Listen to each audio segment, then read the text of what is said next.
兩位黃生安泰，似乎呢匹馬真係同阿潘頓係特別合拍嘅喎。係啊，阿潘頓咧，其實咧自己都好對呢隻馬有信心。咁佢話：喂，如果你4班咧，我就幫你騎啦咁樣。咁3班做唔到馬啊嘛。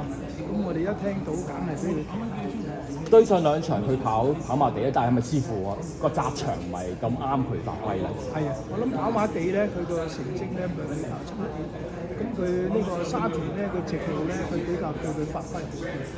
似乎係咪後上馬都對長直路嚟講對佢好啲啊？係，佢呢隻馬咧，其實佢個種咧，嗰個外祖父咧係 Franco， 所以對直路咧一個直路場咧對佢有幫助。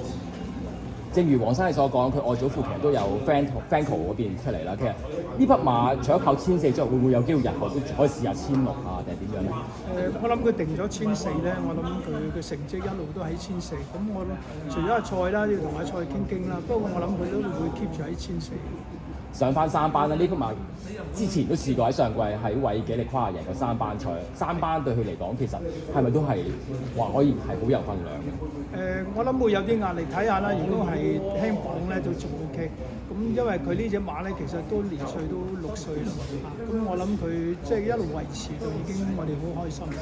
再一次恭喜晒兩位黃生，馬年繼續贏馬 ，thank you，恭喜晒兩位，多謝。